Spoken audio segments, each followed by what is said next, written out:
Bienvenue sur le podcast de Plénite Finance, le podcast grâce auquel vous allez apprendre à maîtriser votre argent pour accomplir vos projets.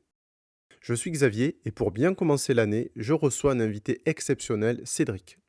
Cédric est le fondateur et gérant de Plénite Finance, c'est-à-dire l'homme qui a créé et fait progresser l'offre de coaching budgétaire, aujourd'hui accessible à tous. Bonjour Cédric. Bonjour Xavier. Les auditrices et les auditeurs ont d'abord besoin de savoir à qui ils ont affaire. Alors Cédric, pouvez-vous vous présenter, c'est-à-dire nous expliquer votre parcours personnel et professionnel? Alors, bonjour, je suis Cédric Dufault, donc le fondateur de Plénite Finance, j'ai 47 ans. Comment j'en suis arrivé à créer Plénite Finance? Je pense que ça commence très tôt, souvent de manière un peu inconsciente. Comment j'en suis arrivé déjà à créer ce projet? D'abord, c'est mon rapport à l'argent, je pense, qui a un peu été le jalon qui m'a amené ici. C'est que moi, à l'origine, je suis né dans une famille de la classe moyenne. On vivait dans les Anges. Je suis originaire de la région de la Haute-Savoie, donc je vis dans l'agglomération genevoise, D'accord. qui est un département quand même assez aisé. Mon père travaille en Suisse.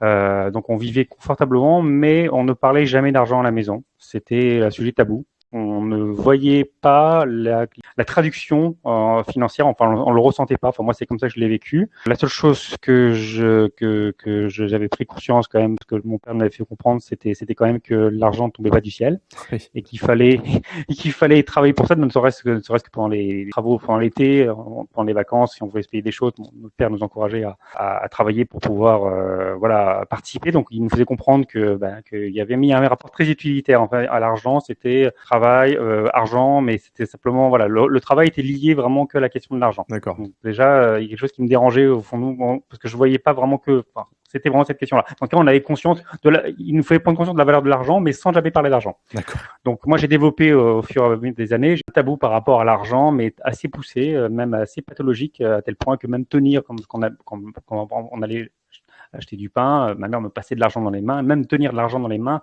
ça me paraissait vraiment sale. Alors, vous allez dire comment j'ai pu devenir coach financier.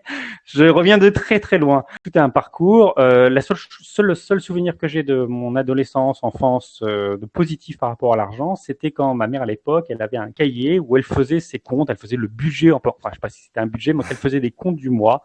Et je me rappelle tenir les comptes. Ouais. Alors c'était vraiment l'artisanal sur un papier. Quand je la voyais faire, j'étais un peu, alors ça peut paraître un peu bizarre, mais j'étais assez fasciné par ça. C'était le seul rapport. Je m'en suis souvenu nombreuses années après, quand j'ai créé ce projet, je me suis dit mais comment ça c'est né. Ouais. Et j'avais ce souvenir de ce cahier. C'était pour moi une sorte de rituel chaque mois. Et j'avais cette admiration. Je me dis, ça doit être fascinant. Donc c'était l'idée de la gestion qui m'intéressait plus que l'argent en elle-même, qui me paraissait sale en fait. Donc il y avait déjà ce rapport-là. Au fur et à mesure des années, j'ai mon rapport à l'argent et à la vie matérielle s'est fait que se dégrader, qui m'a amené, comme on peut l'imaginer, à chercher une dimension plus spirituelle, Ouais. un travail sur moi et un parcours aussi à ce niveau-là, qui, contrairement à ce qu'on peut imaginer, loin de m'éloigner des réalités matérielles, mais finalement m'a fini par me ramener sur ces réalités-là. Et c'est qu'à ce moment-là, au fur et à mesure de mes études, que j'ai pris conscience que il fallait que je me réconcilie vraiment avec l'argent et que ça allait déjà mieux avec ça. Mais j'ai eu besoin de rejeter le monde entre guillemets pour pouvoir finalement le retrouver et l'affronter de manière saine. Voilà. Et c'est à partir de là que j'ai commencé à m'intéresser aux questions financières. Quelles études vous avez fait, Cédric, alors? Enfin, c'était en lien Alors oui, avec les finances ou pas du tout? Pas du tout, pas du D'accord. tout. Alors moi, j'ai fait des études universitaires dans le domaine des sciences humaines. Donc j'ai fait des lettres d'abord. Je me suis orienté vers les sciences humaines. J'ai beaucoup de passion pour tout ce qui est sciences humaines, sociologie, psychologie sociale. De là, ça m'a permis de m'intéresser aussi à tout ce qui est question un peu de développement personnel. Et j'étais plutôt intéressé par tout ce qui était un peu sciences sociales, sciences politiques. Enfin c'est mon sujet qui est de prédilection. Mais quand j'ai fait mes études, j'étais bien conscient que le parcours que j'allais pas en faire un métier, et c'était plus pour une culture personnelle, et que ça me servirait d'une façon ou d'une autre. Et aujourd'hui, je pourrais en parler après, ça me sert. Mais je me disais que il faudrait que je trouve un jour une activité, mais je ne savais pas quelle était ma vocation. C'était ça le problématique. Je ne savais pas ma vocation. Alors j'étais loin de penser que ça pouvait être en rapport avec la finance. Ça c'est certain. Mais je cherchais ma voie, donc ce qui fait que j'ai eu plusieurs années où j'ai fait des boulots comme ça, sans plus. Enfin, j'avais pas d'orientation particulière. J'ai cherché ma voie. Puis vers 35 ans, en 2009, j'ai commencé à me dire, faut que j'avais déjà m'intéressé déjà pour les questions financières. J'avais commencé à faire certains projets dans le domaine de la monétique. Donc j'avais un goût pour ces questions-là, mais alors j'étais loin de penser au budget. Et en fait, comment j'en suis arrivé là, tout simplement, c'est que c'est de manière complètement fortuite, enfin du moins si on regarde d'un point de vue sans prendre de recul, mais d'un point de vue fortuite, c'est que en fait pour mes emplois salariés, j'avais besoin de développer des compétences sur Excel, sur un tableur Excel. D'accord. Je me suis dit bon je vais acheter un bouquin pour me former à développer mes compétences sur Excel. Donc, c'est très demandé par les employeurs. Je me suis dit j'étais dans une logique un peu salariale, dire il faut que j'améliore mes compétences à ce niveau-là. Je tombe sur cet ouvrage, je l'ai gardé parce que franchement, je pourrais même l'encadrer. Et en fait, il y avait un exercice dessus, vous savez, faire un tableur sur un budget. Alors là, c'était la révélation de ma vie. Le faire. Je rigole quand je dis ça parce que les gens qui vont m'écouter, ils vont me dire mais comment il peut avoir une révélation en faisant un tableau avec une formation Excel. Oui, la formation Excel. Donc, il fallait faire un tableau, un budget, avec des formules dedans. J'ai pris une passion à le faire et bien sûr je me suis dit je vais le tester d'abord sur moi-même parce que j'avais pas d'autres données et là c'est là que je suis parti sur ce tableur et en apprenant pratiquement les formules j'ai fait mon premier tableau de budget que après j'ai commencé à utiliser quand j'ai eu ce projet quelques années plus tard, même très peu de temps après, je sais plus exactement le décalage, ça devait pas être beaucoup plus de temps après. Je me suis dit mais ça pourrait être une activité formidable. J'ai pris conscience de l'intérêt de gérer déjà pour moi. Alors moi j'avais aucune transmission. Comme beaucoup de Français, j'avais une grosse ignorance financière. Je ne connaissais rien du tout à la question. Voilà, je me suis dit, je vais tester ça. Et c'est là que le projet a commencé à prendre forme. On était à peu près en 2009. J'avais plein d'idées dans ma tête. J'avais l'idée d'articuler développement personnel avec gestion de budget. Je me suis dit, il y a quelque chose à faire. En maîtrisant son budget, on maîtrise sa vie. C'était ça un peu les idées, les principes que j'avais. Et de là, j'ai commencé à réfléchir à une méthodologie. J'ai commencé à tester sur des proches, même gratuitement. Au départ, c'était vraiment, le but, c'était de tester quelque chose.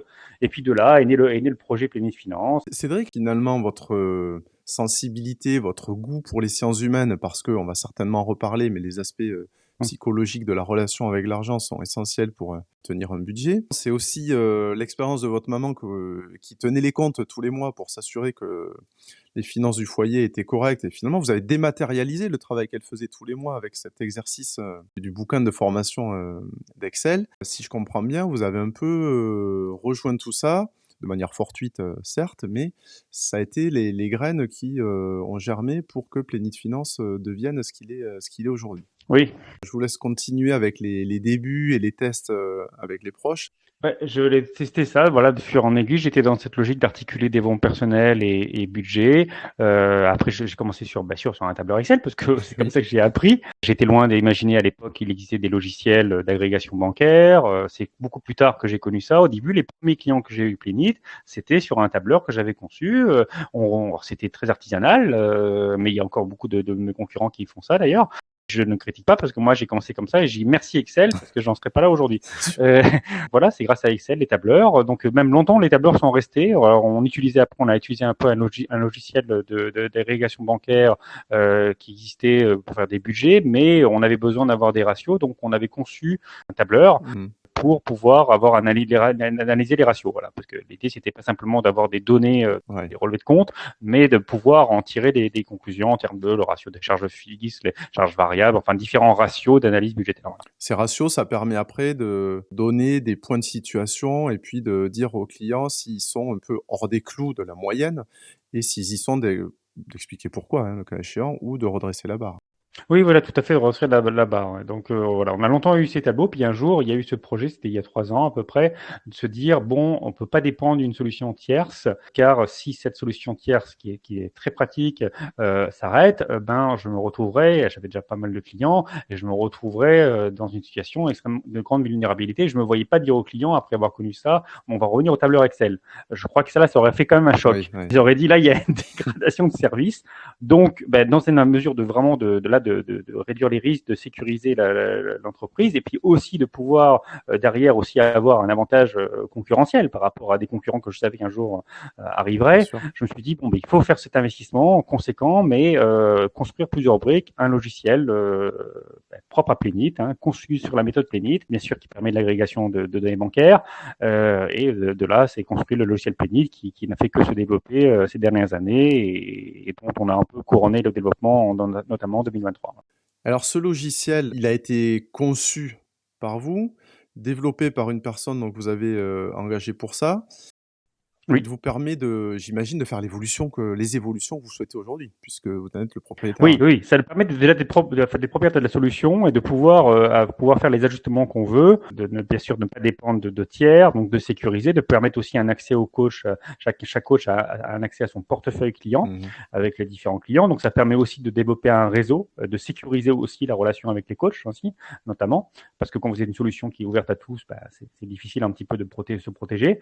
Donc ça a permis de sécuriser la relation avec les coachs, de construire un réseau et en même temps de permettre d'avoir un outil vraiment très plus adapté à offrir aux clients. Alors, je tiens à préciser que Planifinance n'est pas un éditeur de logiciel, Oui, n'a pas vocation à dépasser et à surpasser même techniquement des applications, comment dire, mobiles de gestion ou des logiciels budgétaires qui sont très poussés ou pas, même si on a mis beaucoup de technologie. ouais. Derrière, moi, je l'ai conçu comme un outil pour les coachs, pour leur permettre de faire progresser les clients sur les différents niveaux de gestion qu'on a mis en place. On y reviendra. Mais voilà, c'est vraiment un outil de coaching budgétaire qui, certes, permet au terme de l'accompagnement à nos clients, et c'est d'ailleurs on les encourage fortement, de continuer à pratiquer en toute autonomie. D'accord. C'est un abonnement modique qui paye, voilà, qui leur permet de continuer à garder le logiciel. Et ça, pour moi, c'est l'accomplissement D'ailleurs, on a certains de nos clients qui ont témoigné dans cette chaîne de podcast, Oui. qui ont témoigné justement de continuer à pratiquer dans la durée, au-delà du coaching. Voilà. Mais c'est avant tout un logiciel de coaching budgétaire. Bien sûr, bien sûr. Payfinance est une entreprise, c'est un prestataire de coaching budgétaire, je tiens à le préciser, non pas un éditeur de logiciel financier, qui utilise une solution propre maison de gestion budgétaire. Je tiens à préciser parce que, voilà, moi, les éditeurs de logiciels qui proposent des solutions budgétaires, je ne considère pas que ce soit des concurrents Je directs. Ils sont comprends. indirectement concurrents parce qu'ils répondent à un besoin d'aider les gens à mieux maîtriser, mais c'est pas des concurrents directs pour moi. Voilà. D'accord. OK, bah, c'est très clair. Merci d'avoir apporté ces précisions. Alors vous avez commencé à nous parler, Cédric, du réseau des coachs. Oui. Vous pouvez nous expliquer ce qu'il en est de ce réseau? Donc on comprend bien que vous n'êtes pas tout seul pour gérer tous les clients de Plénite Finance. Est-ce que vous pouvez nous expliquer comment marche ce réseau? Comment vous les recrutez? Ça a commencé avec un petit embryon au départ de coach historique, donc on a encore quelques coachs qui sont encore là aujourd'hui, même si après, bon, bien sûr, il y a eu des gens, des départs et des nouvelles venues. Donc au départ, voilà, ça a commencé. J'ai commencé à former les premiers coachs historiques sur la méthodologie, et puis après, je leur ai confié des clients. Et aujourd'hui, on peut dire que 95% des clients, même plus, des clients qui sont accompagnés chez Pleine Finance sont tous des clients accompagnés par des coachs qui ont été formés, alors ou par moi-même au départ, et après j'ai formé aussi des formateurs au métier de coach budgétaire parmi nos coachs seniors et qui ont formé des nouveaux apprenants. Voilà, ce qui fait qu'aujourd'hui majoritairement même l'apprentissage du métier et je l'ai aussi externalisé, délégué. Derrière, moi, je m'assure que les exigences de qualité sont toujours là, Oui. mais voilà, aujourd'hui, c'est un réseau qui est assez autonome sur ça. Moi, il faut savoir que je travaille dans un réseau où on n'a que des prestataires indépendants. Donc, c'est des différents types de prestataires. On a des prestataires donc qui sont, certains sont salariés et font ça en complément Mmh. d'activité. D'autres sont déjà indépendants et cherchent à diversifier leur chiffre d'affaires. Souvent, c'est des métiers connexes, portage en crédit, des métiers comme le conseiller en gestion de patrimoine et qui cherchent à avoir une activité complémentaire dans le coaching budgétaire, avec des grandes disparités, notamment par rapport au nombre de portefeuilles. Bon, moi, un salarié qui fait ça, il aura un petit portefeuille, c'est normal parce il travaille déjà à Bien plein sûr. temps, alors qu'un indépendant qui lui cherche à diversifier son chiffre d'affaires pourra avoir des portefeuilles plus conséquents. Voilà. Mais chacun choisit, ils sont tous indépendants, ils choisissent le nombre de clients qu'ils veulent accompagner. Voilà. Alors sauf si je me trompe, vous parlez d'une formation et cette formation, elle passe par, en fait, suivre un accompagnement de Plénite Finance et pour gérer soi-même son budget. Donc on veut des coachs qui soient quand même en capacité déjà de gérer leur budget, de comprendre comment marche l'outil pour après Ouais. savoir accompagner les clients. Là, vous touchez sur la question de l'exemplarité. Oui, c'est très important. D'ailleurs, là, dans le cadre de la formation pour les devenir coach, d'abord, on commence à les former sur leur propre gestion budgétaire eux-mêmes. Et d'ailleurs, on encourage même nos coachs, une fois même la formation continue, je leur offre même l'accès au logiciel pour qu'ils puissent continuer à pratiquer. C'est la majorité qui le choisissent. Après, s'ils ne le choisissent pas, ça n'empêche pas d'être un bon coach par ailleurs. Mais je veux dire, c'est vrai que dans l'idée, c'est que, en tout cas, ils ont appris tout sur la base du logiciel de gestion budgétaire Plenit. Ils ont appris dessus, ils ont pratiqué. Et je pense que c'est important par rapport à nos clients de montrer que nous-mêmes, on a testé et on a expérimenté. Moi, je continue bien sûr tous les mois à gérer mon budget dessus, même si certains clients s'imaginent que en fait c'est que ceux qui ont des difficultés financières qui devraient faire un budget. Ah Non, non, au contraire, c'est pour ne pas avoir de difficultés bien financières sûr. et budgétaires. Ça ne doit pas être réservé, comme certains peuvent l'imaginer, à des gens qui ont un problème passager et qui viennent nous voir en disant bon ok, je vais faire de la gestion, mais une fois que j'aurai réglé mes problèmes de gestion, je pourrai revenir à la vie normale. C'est tout le contraire de notre vision. Et nous, on doit, en tant que coach, en tant que professionnel expert budgétaire, on doit nous-mêmes être exemplaires et pratiquer. Alors, idéalement sur l'outil Plenit, mais au moins, quelle que soit Bien la sûr. solution, on doit pratiquer. C'est le cas de tous nos coachs et en tout cas, on fait tout pour les y encourager. Alors, vous avez combien de coachs aujourd'hui dans le réseau? Alors aujourd'hui, on a une vingtaine de coachs avec, je vous dis, avec une variété dans le nombre de clients accompagnés, parce que ça dépend des profils. On a les profils purs salariés qui font ça en complément d'activité, dépendante, une activité indépendante complémentaire, souvent en micro-entreprise. On a des indépendants qui, eux, font ça à plein temps, et enfin à plein temps. Ils ont une activité à plein temps et y compris un volet avec Plenit. Donc eux, ils ont un portefeuille plus important. Donc voilà. Alors après, on a des nouveaux coachs qui rentrent régulièrement, on recrute régulièrement des nouveaux D'accord. coachs. Une formation qui est bien sûr qui est payante, qui se passe en 6 mois, voire un peu plus selon les profils. Donc il y a une formation d'abord sur la base de leur gestion personnelle pendant 3 mois. Après, il y a un stage bien sûr probatoire avec un client qu'on leur confie. Ils sont toujours briefés, accompagnés avec leur formateur pendant cette période de formation. Et puis après, bien sûr, une fois qu'ils sont intégrés dans le réseau, il y a des supervisions régulières, D'accord. trimestrielles. Ah oui. À chaque fin de séquence, on travaille sur des séquences budgétaires trimestrielles et à chaque fin de séquence, il y a des supervisions qui sont faites pour s'assurer de la qualité de service et puis aussi permettre au coach de monter en Ouais, c'est compétence. important ce que vous dites, en effet, d'avoir une supervision du coach pour s'assurer de l'homogénéité de l'offre de Plenit Finance et du Ah oui, service rendu aux clients homogène. Hein. et de la montée en compétence, c'est aussi une promesse par rapport à nos clients, mais comme à nos coachs, c'est de leur dire, bon, vous avez été formés, vous avez les fondamentaux, mais on va pas vous laisser tomber pour autant. Vous êtes dans un réseau, on va vous accompagner, on va vous permettre de monter. Moi, je suis très attaché à la notion de performance et d'évaluation de la performance, notamment de tout ce qui est statistique. Les coachs le savent, les coachs qui m'écoutent le savent très bien. Et on a mis en place quelques indicateurs clés, justement, la question de la fidélisation, la question de l'autonomisation des clients, et puis la question de ce que j'appelle la dynamique de coaching.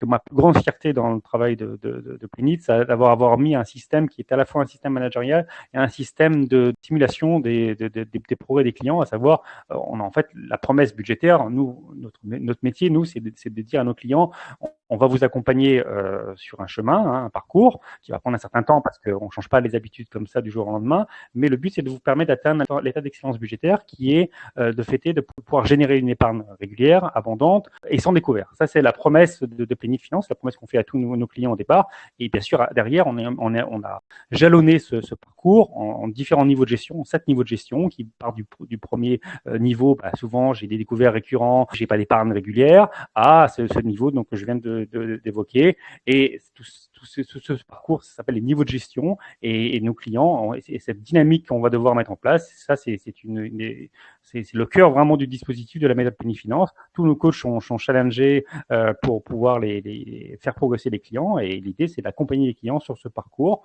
et pour tenir notre promesse qu'on leur a faite au départ, dès les premiers entretiens, dès l'analyse, dès l'audit initial qu'on a réalisé.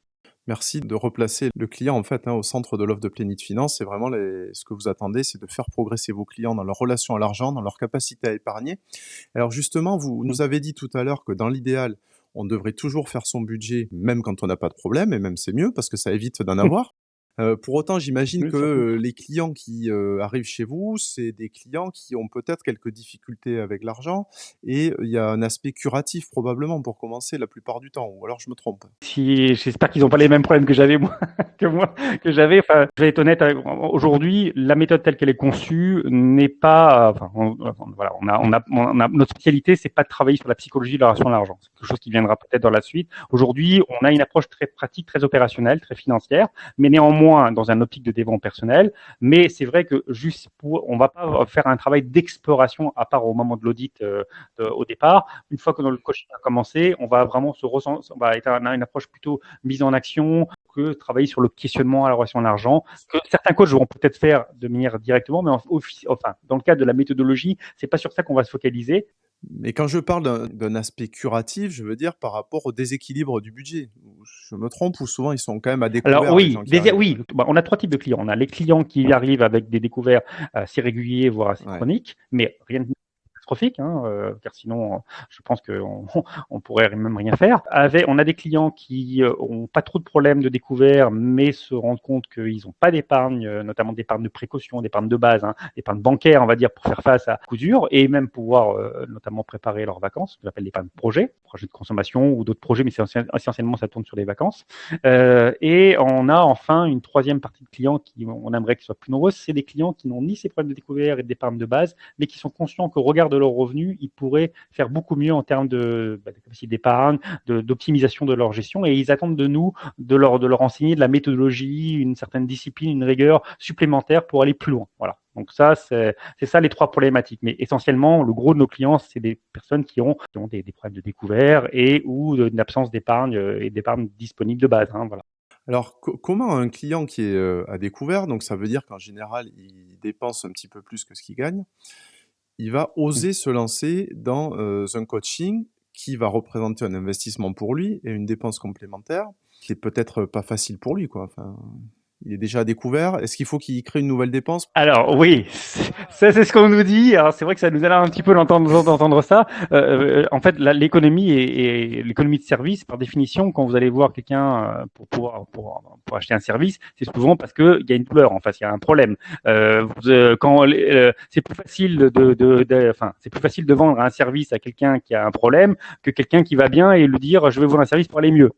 Généralement, ça se passe comme ça. Quand on va voir un médecin, un professionnel de santé, alors certes, vous allez me dire que c'est remboursé, mais en moins, on va bien le payer. Et pourtant, on pourrait dire, je suis malade, mais en plus, vous osez me demander de me soigner. Ben là, effectivement, il y a un coût, un accompagnement, ça a un coût, mais nous, on va le présenter comme un investissement, parce que c'est un investissement. La gestion budgétaire, c'est une compétence qui aurait dû normalement être enseignée par les parents, qu'on n'a pas reçue en France, et non, à défaut, par l'école. Oui. Cette compétence fondamentale, qui n'est pas une compétence accessoire, puisque l'argent est au cœur de nos vies, c'est au-delà du vecteur de développement personnel que ça peut représenter, c'est surtout une réalité auquel on est tous confrontés, à laquelle on est tous confrontés, pardon. Cette compétence, on devrait tous l'apprendre. Nous, on ne fait que pallier cette mission éducative qui n'a pas été donnée par la société. Et en France, le problème, c'est que non seulement on la donne pas, mais en plus, on n'en parle pas. La question du tabou de l'argent qui est encore là, et c'est quand même aujourd'hui un des principaux obstacles à notre développement, parce que tant que ces questions seront des questions un peu en sous-main, un peu en arrière-boutique, on n'en parle pas officiellement, eh ben, ça n'aide pas aussi à développer ses compétences. Et on a une mission éducative, et bien sûr, mission éducative, sans aucune subvention, clairement. On n'est ni une association, donc on s'adresse à une clientèle solvable, laquelle on leur demande d'investir, mais on a à cœur, et justement, d'où l'importance que je vous parlais pour ce fameux niveau de gestion, cette progression, on a à cœur à ce qui rentabilise cette. En fait, l'objectif, c'est qu'à terme, le coût de la prestation puisse se transformer en épargne, en capacité d'épargne supplémentaire. C'est comme ça qu'on leur vend cette prestation, et on leur dit, l'investissement que vous allez faire avec nous, on veut que vous puissiez à terme, au fur et à mesure déjà qu'ils vont avancer, ils vont commencer d'abord par une formule intensive, qui est la formule certes la plus chère, mais au fur et à mesure qu'ils vont avancer dans le processus de coaching, ils vont avoir des formules qui sont de plus en plus allégées, donc moins coûteuses, et le différentiel, l'objectif, c'est de le transformer en épargne régulière pour pouvoir après contribuer à améliorer leur situation financière et in fine leur enrichissement. Alors, je vous ai posé cette question qui pique un peu parce qu'on peut supposer que les auditeurs vont se la poser aussi. Après, pour corroborer tout ce que vous dites, il suffit d'écouter les autres épisodes de la chaîne du podcast où on a des personnes qui ont témoigné du fait que ce que ça leur coûtait, ça a été un investissement très rentable dès le deuxième ou le troisième mois. Et en effet, au bout de 6 mois d'accompagnement, à chaque fois, ils nous ont dit épargner 3 fois ce que ça leur coûtait. Tant mieux, c'est notre promesse. On ne réussit pas tout le temps parce qu'on est, comme on dit, on a une obligation de moyens. Un coaching, c'est une équipe, c'est une association. Ça veut dire que on fait notre part et c'est tout le travail de formation et de supervision des coachs va dans ce sens-là, mais aussi on attend aussi nos clients qui fassent aussi leur part. On n'est pas des magiciens, ça on leur dit et on leur dira toujours qu'on ne peut réussir qu'avec eux. Bien sûr. Alors, vous avez différents types de clients. D'abord, alors, vous les avez un peu catégorisés avec trois problématiques différentes. On peut aussi les catégoriser selon leur situation professionnelle. Vous avez des salariés, vous avez des indépendants, vous avez peut-être des chefs d'entreprise plus importantes. Est-ce que c'est un même accompagnement pour tout le monde ou il y a des solutions différentes, des problématiques?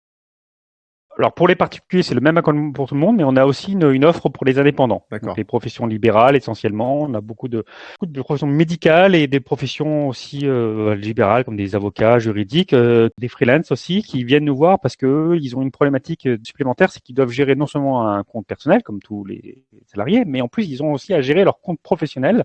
Et souvent c'est la confusion entre les deux. Donc il y a une porosité, on va dire, entre le compte professionnel et le compte personnel qui crée de la confusion. Et en plus, il faut savoir que les indépendants, ils sont confrontés aussi à la question de l'incertitude, de la variabilité de leurs revenus. Ouais. Déjà, c'est pas facile, même quand on a des revenus fixes, pour bien gérer son argent, son budget. Alors que vous imaginez quand vous avez affaire à des revenus irréguliers. C'est pour ça qu'on a conçu une méthode et dans notre logiciel, on a aussi un espace pour les professionnels. Donc, on bascule de l'espace professionnel au personnel. Une méthodologie assez unique d'accompagnement de l'indépendant. Je dis bien indépendant, pas du chef d'entreprise. C'est des indépendants, ils n'ont pas de salariés, ils sont seuls et on va les accompagner sur la double gestion pour leur permettre. Enfin, la problématique des indépendants, elle est simple. C'est la question de la rémunération. Ouais. C'est comment bien calibrer ma rémunération pour pouvoir financer mon train de vie de base, contraint, et aussi me récompenser sous forme de plaisirs, voire même une capacité d'épargne personnelle, sans mettre mon entreprise en péril. Parce que il faut savoir que si l'entreprise elle est mal gérée, au bout d'un moment, c'est tout leur modèle économique et même leur source de rémunération qui peut, en cas de faillite, qui peut être périclité. Donc le travail des indépendants, c'est ce juste équilibre entre je dois investir pour mon entreprise, je dois aussi sécuriser ma rémunération et en même temps, je dois aussi me récompenser parce que si je ne fais que payer des dépenses contraintes, j'ai beau aimer ce que je fais, j'ai beau avoir le sentiment de maîtriser mon destin, mais à terme, j'ai peut-être tout intérêt à redevenir salarié. Donc en fait, l'objectif qu'on va avoir avec les indépendants, ça va être de les transformer d'un point de vue financier comme des salariés. C'est-à-dire, on va leur apprendre à sécuriser leur rémunération et de la stabiliser surtout pour qu'ils puissent après construire et progresser sur les différents niveaux de gestion personnels. Voilà, c'est un petit peu ça l'enjeu avec les indépendants. D'accord. OK, merci, c'est très clair, donc une offre bien particulière, pour ce public-là, complémentaire de l'offre de base, en fait, de la gestion du budget, purement personnel. Mmh. Vous avez parlé du fait que vous étiez enfin, nous sommes une équipe lorsqu'on fait un coaching budgétaire, entre le coach et le bénéficiaire de l'accompagnement. Est-ce qu'il y a des facteurs clés, de succès du coaching? Qu'est-ce qui fait que, ça fonctionne ou que ça fonctionne moins bien? Donc on a compris que ça fonctionnait, l'immense majorité du temps, mais qu'est-ce qui fait qu'on va arriver à des résultats? Est-ce qu'on va arriver à des résultats? Moi, c'est toujours pareil, je reviens toujours à ces fameux niveaux de gestion. En fait, Ouais. dans les niveaux de gestion, on va prendre en considération d'abord la question du découvert. Donc la résorption du découvert et l'absence de découvert. Il suffit pas juste de le résorber, il faut que ce soit durable. Donc il y a déjà là dans une sorte de matrice, il va y avoir d'abord la question du découvert, après il va y avoir la question de l'épargne disponible. On va parler d'épargne bancaire, souvent qu'on synchronise sur le logiciel. Ça va être l'épargne disponible, la notion de régularité dans l'épargne. Alors, ça va être important d'idée d'épargner régulièrement chaque mois, ce qui n'empêche pas ponctuellement de compléter, mais on va essayer d'encourager nos clients à mettre en place une épargne automatique régulière. Ça va être un deuxième critère. Et troisième critère, ça va être la notion de taux d'effort. Alors, qu'est-ce qu'on entend par taux d'effort? Il faut savoir que le cœur de notre méthodologie, c'est de pouvoir distinguer dans un budget ce qui est de l'ordre de dépenses contraintes et ce qui est de l'ordre de l'arbitrable. D'accord. Dans le domaine des dépenses contraintes, on va avoir toutes les charges fixes de base, on va avoir des charges variables contraintes type les courses, l'alimentation, le transport. Tout ça, ça va nous permettre de pouvoir distinguer ce qu'on appelle une marge de liberté budgétaire, une fameuse, on appelle ça la MLB, et c'est le cœur de notre méthode. Le taux d'effort, il va se calculer sur la marge de liberté budgétaire une fois qu'on a payé toutes les dépenses contraintes. Vous prenez votre revenu, vous déduisez toutes les dépenses contraintes, et vous allez avoir une marge qui va rester. Cette fameuse marge, vous avez deux possibilités. La possibilité de pouvoir épargner, de l'épargne, et la possibilité de vous récompenser, avoir des dépenses plaisir. Voilà. Sachant que les dépenses contraintes exceptionnelles sont censées être financées par l'épargne constituée, et idem pour les dépenses exceptionnelles plaisir. Je prends par exemple les vacances. Normalement, c'est quelque chose qui se prépare, qui se provisionne tout le long de l'année, et au moment où arrive l'événement, vous venez le financer par un retrait d'épargne. Donc en fait, qu'est-ce qui reste en courant? C'est les plaisirs courants, donc les dépenses plaisir courantes, et l'épargne les régulières. Voilà. C'est ça, cette D'accord. fameuse marge, et le fameux taux d'effort, pour revenir à la matrice, ça va être calculé. Nous, on va demander à nos clients, le deal qu'on fait un peu avec eux, c'est leur dire, voilà, l'objectif, c'est d'atteindre un 30% de taux d'effort minimum. Ça veut dire que si vous avez je donne un exemple, une marge de liberté budgétaire de 900 euros, hein, une fois que vous avez payé vos dépenses contraintes, eh ben, sur ces 900 euros, on va vous encourager à mettre le tiers en épargne. Voilà. Et le 2 tiers qui reste, un bon deal, les 2 tiers qui restent, c'est pour vos dépenses plaisir. D'accord. Voilà. Alors après, on peut raisonner aussi en termes de taux d'épargne, mais nous, on va plutôt raisonner en termes de marge de liberté budgétaire, parce que vous pouvez avoir des revenus élevés si d'ailleurs vous avez énormément de dépenses contraintes, et même si on va essayer de les optimiser, notamment les dépenses variables, mais bon, on sait qu'il y a aussi un contexte inflationniste qui est là. C'est même dans la qualification des clients, l'audit qu'on fait au départ, c'est aussi pour se dire, nous, par rapport à notre déontologie, si on n'a pas de marge suffisante, et on sait que dans cette marge, il va falloir financer aussi le coaching, eh ben, on sait qu'on ne pourra pas vraiment aider, on n'a pas les marges de manœuvre nécessaires. Ces cas-là, on préfère renoncer à l'accompagnement parce qu'on sait qu'on ne pourra pas apporter, sauf si les clients sont dans une optique simplement d'apprentissage d'une Oui. compétence. Là, on leur apprendra, mais on leur dire attention, pas de promesse, votre marge de liberté budgétaire ne permet pas d'améliorer votre situation. La marge de liberté budgétaire, elle va permettre aussi bien de résorber les découvertes que de pouvoir le transformer après en épargne. En fait, notre métier de coach budgétaire, ce n'est rien d'autre que générer des excédents de trésorerie, D'accord. qui soient pour récolter les couverts ou que ce soit pour épargner, une épargne disponible, même une épargne d'investissement, après dans la perspective de la retraite. Voilà, c'est ça notre Je cœur de métier. comprends. Alors ça veut dire qu'au début de l'accompagnement ou avant de débuter même, vous faites, une sorte, d'état des lieux, ou d'audit de la situation pour savoir si Oui, le coaching est, souhaitable? on commence toujours par un audit. C'est nos auditeurs qui font ça, donc qui sont à la fois commerciaux et technico-commerciaux, qui vont d'abord accueillir le client. Une fois que la vente est réalisée, on va dans tous les cas commencer par la réalisation d'un audit, une évaluation budgétaire. On va se baser sur les 3 derniers mois de relevé de compte de vos clients. On va analyser leur situation et de là, on va pouvoir faire une analyse avec des ratios sur notre logiciel et on va leur proposer une première stratégie budgétaire, stratégique. Le coach qui leur sera affecté mettra en œuvre. Voilà. Donc le travail de l'auditeur, c'est de comprendre la situation, de travailler aussi sur le mindset, c'est-à-dire la relation à l'argent, prendre un petit peu la problématique des clients, Mmh. de donner des éléments pour que le coach qui va prendre la relation puisse savoir à qui il a affaire et quelles sont les attentes, les besoins, les motivations de notre client et de leur donner une première stratégie. Alors ça va être dans le cadre d'un coaching, mais aussi on a des clients qui sont pas forcément prêts à s'engager dans un accompagnement, mais qui ont quand même besoin de comprendre d'analyser leur situation. Donc là, on va leur vendre une évaluation budgétaire, c'est un audit, mais qui a pour but de leur proposer une analyse de leur situation et une première stratégie qu'ils pourront mettre en œuvre, idéalement sur notre logiciel, mais ou pourquoi pas ailleurs. Mais l'objectif, c'est ça. C'est pour des clients qui ne sont pas prêts forcément à se lancer dans un accompagnement, même si, bien entendu, nous, on le sait, que pour pouvoir prendre des bonnes habitudes et changer les comportements, parce que le vrai travail, il n'est pas tant d'apprendre techniquement, le Ouais. logiciel est intuitif. Le vrai travail, qui est le travail de coach, c'est pour ça qu'on parle de coach et pas simplement que de formateur, c'est qu'il va falloir travailler sur les Ouais. habitudes, sur les habitudes de gestion, la vertu budgétaire. Et ça se fait pas en quelques mois. C'est pour ça que nous, on va viser plutôt un accompagnement de minimum 12 à 15 mois, parce qu'on sait très bien que les 6 premiers mois, on peut avoir des résultats, ça permet d'avoir des fondations, mais si vraiment ça devient une habitude pérenne, il va falloir investir dans le temps, mais dans un processus progressif. Hein. L'objectif, c'est d'aller au départ, on commence par le plus intensif, et on va vers le plus allégé au départ, pour préparer nos clients à cette promesse d'autonomie qui est la nôtre. D'accord. Alors c'est sûr, changer les habitudes, c'est toujours très compliqué, ça prend du temps, c'est ce que vous dites, mais il y a quand même, un résultat, qui est au bout, des perspectives nouvelles, hein, qui s'ouvrent pour ces personnes et donc c'est ce qui les pousse à s'engager, et à réussir ce coaching. Alors, Cédric, vous nous avez dit que ça fait, aujourd'hui quasiment 15 ans que le concept de Plénitude Finance est né. Il a, beaucoup progressé, il s'est développé.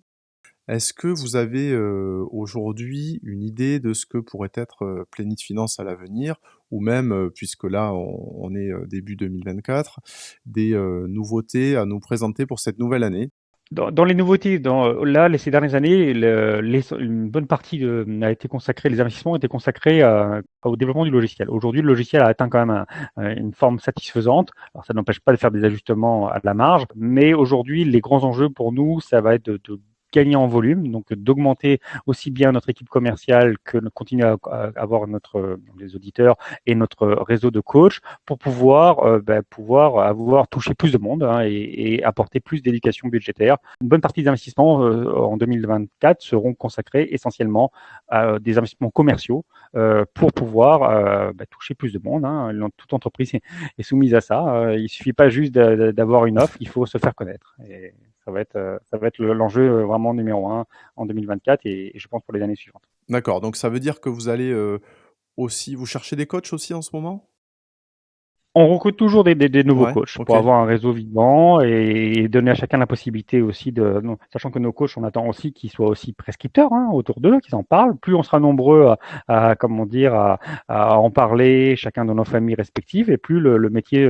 Nous, en fait, notre problématique, c'est un problème de Mmh. notoriété. Le métier commence à être de plus en plus connu, mais ça reste encore un métier de niche. Il y a encore beaucoup de gens qui auraient ce besoin, qui seraient intéressés, mais ne savent pas que ça existe. Donc, plus on sera nombreux, et ce podcast y Bien sûr. contribue, en vrai, je vous remercie. Plus on sera nombreux à en parler, et nos coachs sont censés être les premiers ambassadeurs, hein, Mmh. que ce soit sur les réseaux sociaux ou même de manière, comment dire, physique, directement avec leurs proches. Voilà, notre but, c'est qu'on soit de plus en plus nombreux à en parler. Et à ce titre-là, la concurrence est une bonne chose, parce que s'il y a de la Oui. concurrence aujourd'hui, ça nous oblige à rester toujours, à aller toujours de l'avant, mais c'est une bonne chose. Un marché où il n'y a pas de concurrence, c'est souvent qu'il n'y a pas beaucoup de marché, voire qu'il n'y en a pas du tout.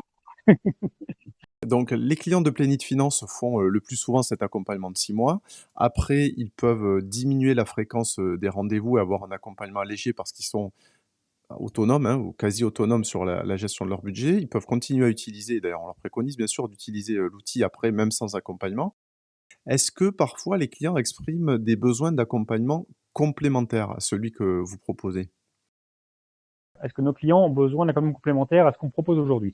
Je dirais oui pour certains clients, pas tous, mais ceux pour qui la problématique, la relation à l'argent, ça peut être sur des croyances limitantes, fait qu'ils butent dans leur progression, D'accord. dans nos fameux niveaux de gestion. Effectivement, s'il y a une offre complémentaire à proposer, également en interne, ça va être un travail où on permettrait aux clients de prendre un peu de distance par rapport à la réalité purement opérationnelle pour travailler sur ces blocages afin de leur permettre de continuer la progression. Donc ça fait partie aussi des projets sur lesquels il faudra que nous travaillions en 2024. Alors ça touche pas tous les clients parce qu'on a vraiment deux types de clients. Il y a des clients avec qui ils arrivent déjà avec un passé par rapport à l'argent qui est plus problématique, d'autres au contraire qui ça va globalement bien et qui ont surtout besoin d'organisation, de méthode, de discipline. Et ça, on est tout à fait outillé aujourd'hui pour leur apporter. Donc ça correspond pas à tous les clients, mais ça peut être un plus qui nous permettrait justement d'être plus complet sur ces clients qui en ont besoin. Voilà. D'accord, et après vous parliez aussi, des activités qu'exerçaient, les coachs. Ça veut dire que de ce côté-là aussi, il y a des complémentarités avec le métier de coach budgétaire sur les métiers qu'ils exercent par ailleurs? Bah, ceux qui ont un métier dans tout ce qui est la psychologie, développement personnel, idéalement, ils seront les mieux outillés, mais c'est pas réservé qu'à eux. Et pardon, ce que je voulais dire par rapport à des personnes qui, après sont capables de se, dégager des, marges d'épargne, importantes. Ah oui, oui, oui, oui, la complémentarité, effectivement. Alors on a un partenaire officiel au sein, on a deux partenaires. On a un partenaire pour le courtage en crédit, que vous avez d'ailleurs interviewé, et on a un partenaire pour la partie gestion de patrimoine. Donc la partie courtage en crédit, ça va être souvent en début de l'accompagnement pour justement, comment dire, alléger le poids de l'endettement, hein, et de permettre et tout ça adossé à un coaching pour éviter justement qu'il y ait ce recours permanent à des rachats, de l'endettement et du regroupement de crédit, hein, parce qu'au bout d'un moment, Ouais, c'est pas illimité, il peut y avoir des game over.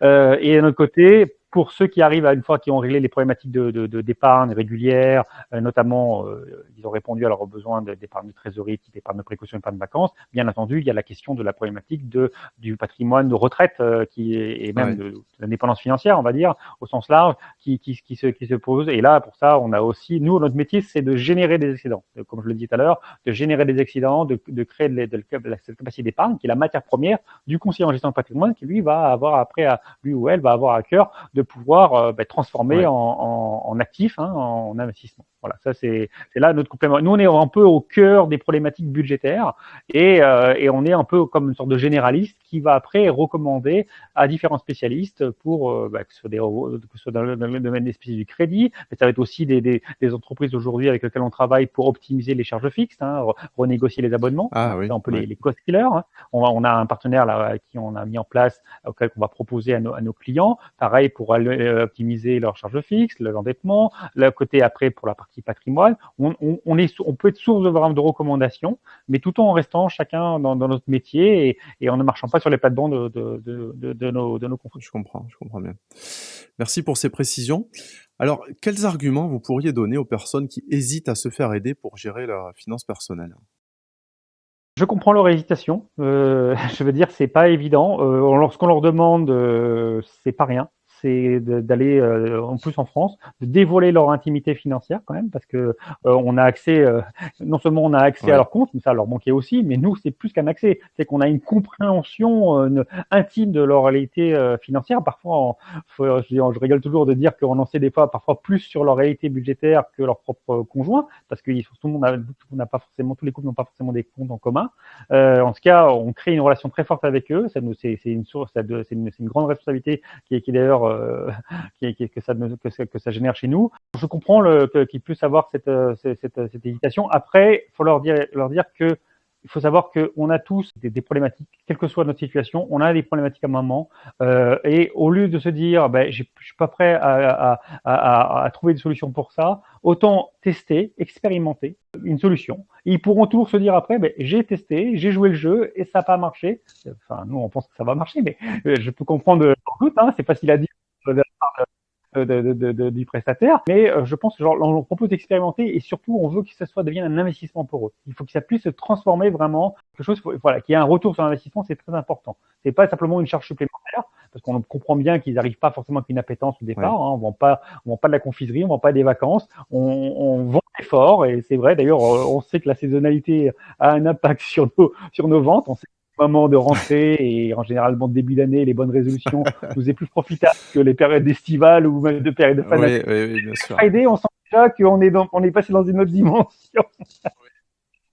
Après, on comprend très bien, hein, on peut pas toujours avoir de l'effort, mais c'est vrai, on leur vend de l'effort, mais cet effort, on veut que ce soit récompensé par un mieux-être. Et d'ailleurs, on évalue ça fait partie de notre méthode, c'est évaluer chaque mois, on évalue avec nos clients leur niveau de bien-être financier, leurs expériences et les ressentis. Bien sûr, on a à cœur à ce que cette échelle de 0 à 10 du bien-être financier croisse au fur et à mesure des résultats effectifs dans leur gestion financière. D'accord, parce que, merci beaucoup. Il y a quand même plusieurs niveaux de protection pour le client. D'abord, il y a l'audit préalable, à partir duquel vous vous positionnez en disant: «Là, un coaching peut être bénéfique et avec la situation que vous avez, il n'y a pas de raison qu'on n'arrive pas à sortir du découvert et à générer de l'épargne». Il y a ensuite, pour les personnes, qui hésiteraient à se lancer, vous avez un système d'avis qui sont laissés par les utilisateurs de la solution, hein, alors peut-être vous pouvez nous en Oui, dire un avis mot? client. Ouais.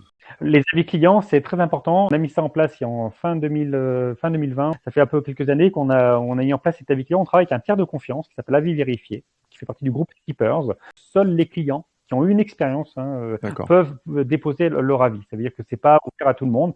Ça évite parfois de se retrouver avec des commentaires qui sont pas forcément bien intentionnés. Personnes qui seraient, je pense à des concurrents mal intentionnés ou des personnes qui nuire à l'entreprise. Là, il faut savoir que nos clients, seuls nos clients peuvent émettre, d'ailleurs on leur demande une preuve D'accord. concrète, un bon d'achat, une commande, une facture, pour pouvoir déposer un avis. Donc c'est réglementé, hein, il y a des normes AFNOR, c'est vraiment un tiers de confiance et on passe par un tiers de confiance qui permet de certifier à nos potentiels clients des avis qu'on a et pour le moment on n'a pas à se plaindre, nos clients nous ont toujours témoigné de leur satisfaction globalement. Bah, il y a des très bonnes notes, hein, franchement, oui. On est à cœur de ça, c'est vraiment important. Chaque mois, alors on les sollicite tous les mois pour nous donner notre avis.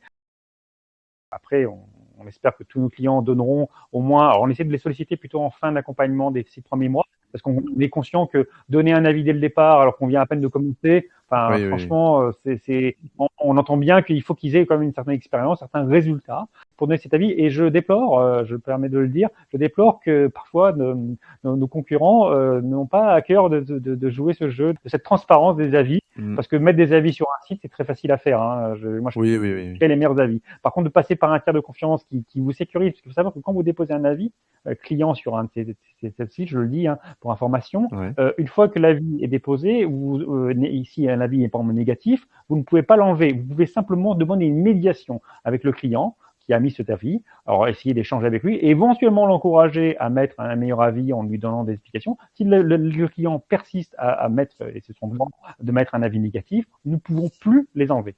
Certains nous diront oui, vous avez que des avis, vous avez globalement que des avis positifs. Oui, j'entends bien. Mais vous verrez qu'il y a quelques peut avoir des avis un peu plus nuancés, voire quelques avis négatifs. Ça nous est arrivé aussi, hein, on n'est pas parfait, et on ne peut pas les changer. Donc ça, c'est vraiment important. Moi, je pense que c'est un gage de crédibilité. Voilà. Oui, oui, ça a une vraie valeur. Oui, oui, oui. Et effectivement, il y a cet audit aussi. Nous, cet audit qu'on fait au départ, ça nous permet quand même d'évaluer la situation, de voir s'il y a des marges de manœuvre. Les auditeurs ont l'obligation, en cas où on s'aperçoit qu'il n'y a pas de marge de manœuvre suffisante, de dire au client, ben là, on pourra concrètement rien faire parce que nous n'avons pas les moyens, on ne sommes pas des magiciens. Donc, effectivement, on essaie de sécuriser au maximum les choses pour qu'on puisse le faire dans des bonnes conditions.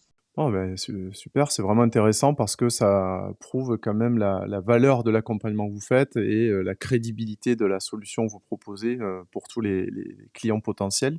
Alors, vous nous avez dit pour 2024, votre objectif, c'est de mieux se faire connaître. Donc, ça passe par le podcast, la chaîne, hein, et l'épisode que nous enregistrons. Bien sûr. Ça passe par le bouche à oreille, j'imagine, qui est souvent quand même la recommandation. La recommandation client, ce sera la meilleure toujours parce Voilà. que quelqu'un qui a été recommandé, généralement, en plus on récompense en plus nos clients, je le dis, hein, pour ceux qui nous écoutent, on les récompense, c'est normal parce que client qui nous recommande, c'est toujours déjà une source énorme de satisfaction au-delà des avis.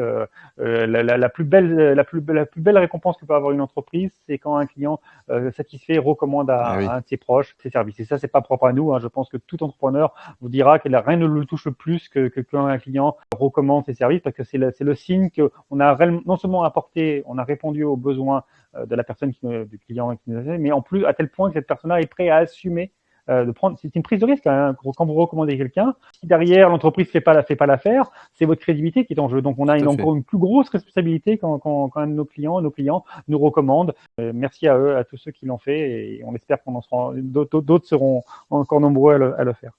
Alors bien sûr, j'encourage toutes les auditrices et les auditeurs, même s'ils ne sont pas encore clients, à recommander cet épisode du podcast pour le partager avec toutes les personnes qui pourraient avoir à progresser dans leur relation avec l'argent et la gestion de leurs finances personnelles au quotidien. Aussi, ça passe aussi par là. Et Cédric, est-ce qu'il y a une question que je vous ai pas posée, que vous auriez aimé que je vous pose? Qu'est-ce qui m'anime le plus Qu'est-ce qui me motive le plus aujourd'hui? Dites-nous. Moi, ce qui me motive le plus aujourd'hui, la vie entrepreneuriale, c'est vraiment, on est au cœur de deux marchés en fait. Hein. On a le marché auprès de nos clients, mais on a aussi le marché auprès de nos collaborateurs, parce que c'est un marché aussi. On doit, en fait, tout l'art du chef d'entreprise, c'est d'arriver à articuler d'un côté satisfaire la demande, donc avoir des tarifs, des prix et une offre qui satisfait la demande, et tout en satisfaisant aussi les personnes, les producteurs de services qui vont aussi apporter leur contribution et qui permettent que ce service ait lieu. Et c'est ce vrai travail de quotidien qui est passionnant, mais qui est en même temps complexe, d'articuler l'offre et la demande, et d'avoir, ça peut être aussi en nombre de coachs pour pouvoir répondre à la demande, parce qu'avoir beaucoup de clients, si derrière il n'y a pas les coachs, ça ne marchera pas, mais avoir beaucoup de coachs si derrière les clients ne sont pas là, ça ne marchera pas non plus. Donc c'est ce travail d'articulation, et je reconnais que c'est ce qui me passionne le plus aujourd'hui, ça, et bien sûr l'émulation, le dépassement, permettent à nos coachs de progresser, de les motiver à progresser, et de mieux satisfaire nos clients. Voilà, dans cet esprit de performance, cette culture de la performance qui est la mienne, mais dans un but vraiment d'accomplissement personnel, d'épanouissement, de plénitude, parce que c'est vraiment, on s'appelle Plénitude Finance, c'est pas pour rien. Pas pour rien. Voilà. Ouais, merci Cédric, vous avez vraiment parlé avec passion de Plénitude Finance et du travail que vous faites aujourd'hui. J'espère que ça inspirera beaucoup de personnes à bien sûr mieux comprendre ce que vous proposez et bien sûr à devenir des futurs clients. Sachant qu'on parle souvent, on cherche souvent les investissements les plus rentables. Bon, il suffit d'écouter les témoignages des clients qui ont déjà témoigné dans ce podcast pour comprendre que ça peut devenir rapidement un investissement très rentable d'être accompagné par Plénitude Finance. Voilà, et on encourage nos clients à aussi nous donner leur avis en toute honnêteté dans les prochains épisodes. C'est clair. Merci beaucoup, Cédric. Merci Gazier pour cette interview. À très bientôt chez vous, puisqu'on est sur la chaîne de Plénit Finance. Merci d'avoir écouté cet épisode. Si vous êtes encore là, c'est peut-être que Cédric a renforcé votre intérêt pour le coaching budgétaire. Vous pouvez réserver un entretien gratuit et sans engagement avec un expert budgétaire sur www.plenit-finance.fr. Si vous souhaitez sortir du cercle vicieux du découvert, réussir à épargner régulièrement ou gérer vos finances en tant qu'indépendant, n'attendez plus. À très bientôt.